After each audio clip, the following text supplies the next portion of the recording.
When victims become killers. Colonialism, Nativism, and the Genocide in Rwanda. By Mamdani, M.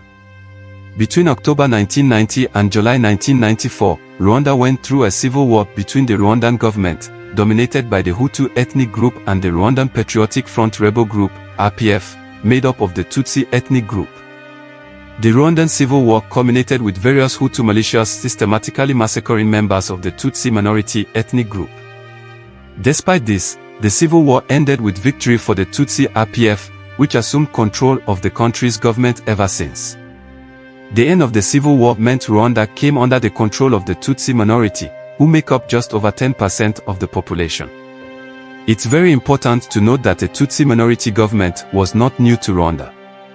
Before 1962, when Rwanda gained independence from European colonialists, it was governed and controlled by the Tutsis.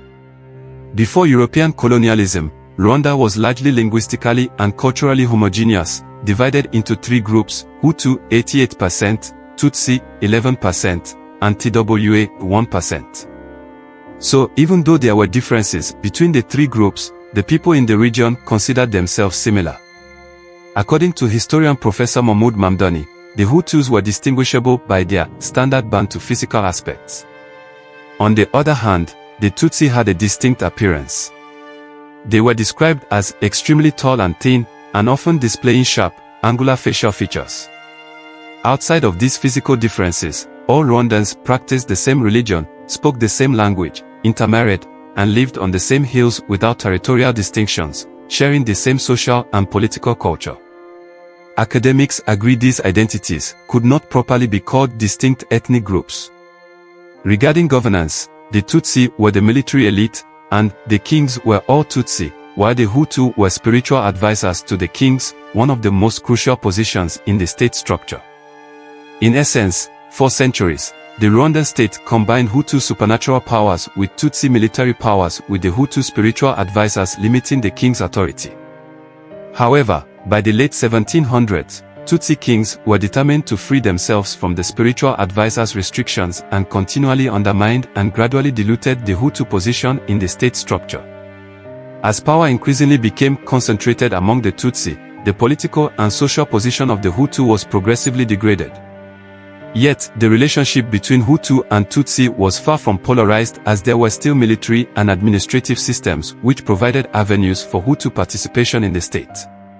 Still, by the end of the 1800s, the Hutu spiritual advisors had been so weakened that Tutsi ruling elites could afford to publicly demonstrate how little they cared for their rituals. At this time, the Tutsis introduced mandatory work which they imposed exclusively on the Hutu, marking this as a symbol of Tutsi dominance. Tutsi power surged in the late 1800s with the rise of anti-Hutu kings, known as Tutsi mummies. Throughout this period, the Hutu became increasingly subjugated to the Tutsi power. This reality can be interpreted as a source of Tutsi-Hutu hostilities before colonialism. After the Berlin Conference divided the continent in 1884/5, Europeans began colonizing Rwanda. First were the Germans. When they arrived in Rwanda, they discovered a politically sophisticated and centralized kingdom dominated by the Tutsi kings. This centralized state was good for the Germans, so they put their weight behind the Tutsi ruling minority. The Germans were happy with Tutsi-dominated Rwanda because it made their colonial work easy. For instance, in 1914, there were only 96 Europeans in Rwanda, including missionaries.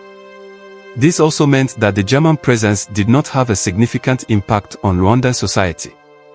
However, German control of Rwanda was relatively short, 1897 to 1916. In 1916, Belgium displaced Germany and overthrew the Tutsi Rwandan kingdom. However, just like the Germans before them, the Belgians favored the Tutsi.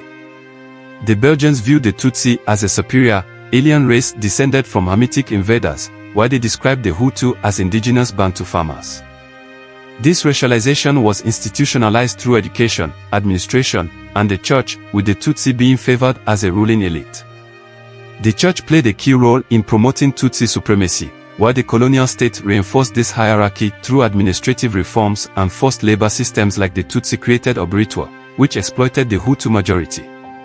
Church clerics opened Rwanda's first Western-style school in 1905. Their main target was the sons of Tutsi chiefs. The goal was to transform the Tutsi, Rwanda's born rulers, into an elite capable of implementing progress and assisting both missionaries and colonial administrations. Furthermore, the Europeans established a clear distinction between Tutsi and Hutu.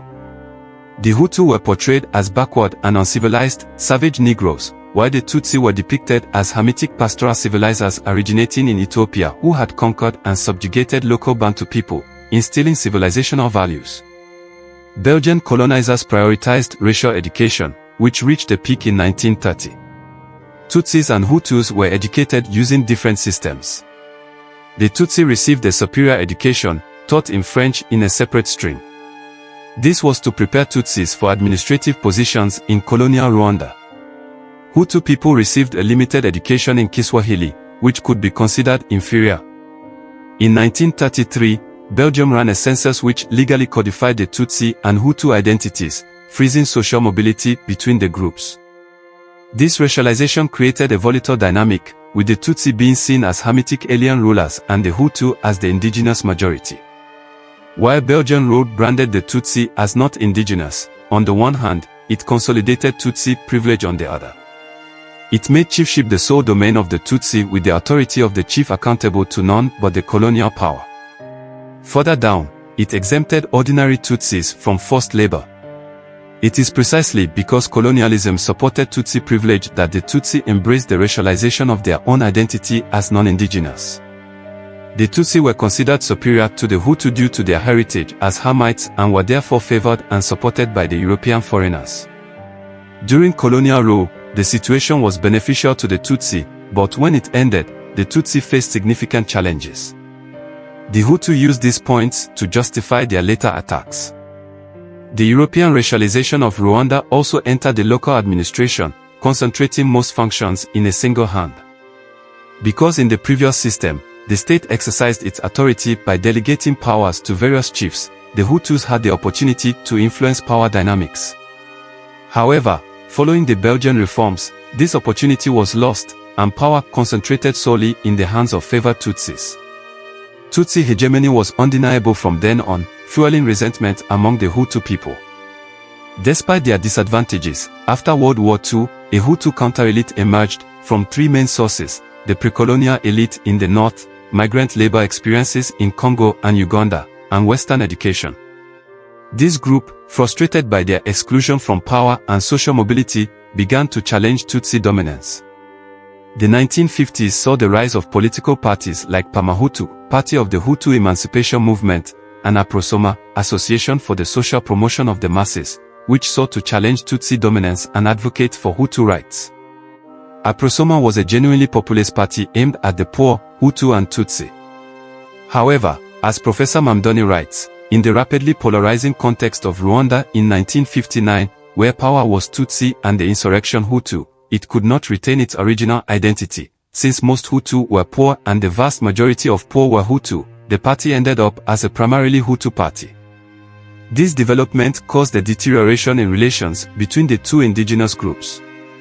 While the Tutsi leadership wanted quick independence to consolidate their power, the Hutu elite advocated for transferring power from Tutsi to Hutu.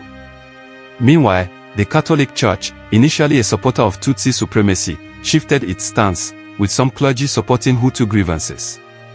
To accommodate Hutu demands and address inequalities, the Belgian colonial government introduced reforms such as the abolition of forced labor and the redistribution of cattle.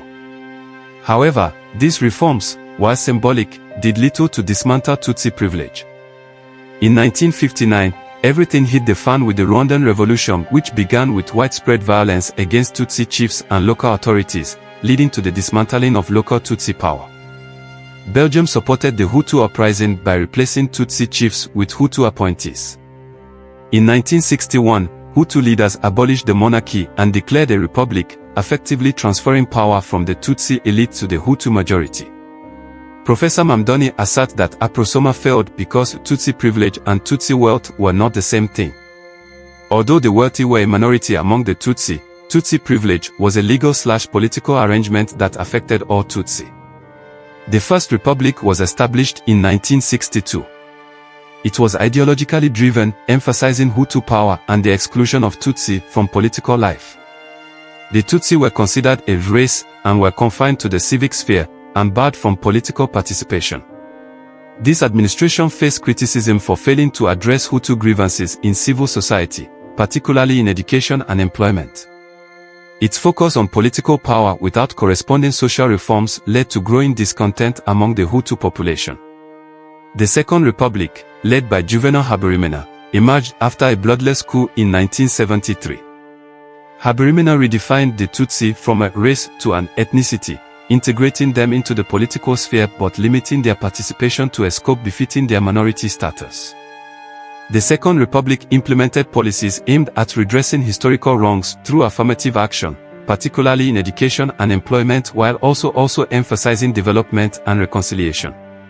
Naturally, because equality feels like oppression to those accustomed to privilege, the successive Hutu governments felt repressive and even brutal to the Tutsi elites. So, despite the Second Republic, which came to power in 1973 achieving significant economic growth, the Tutsi Rwandan Patriotic Front could not accept Hutu majority rule, so it invaded in 1990, and as they say, the rest is history.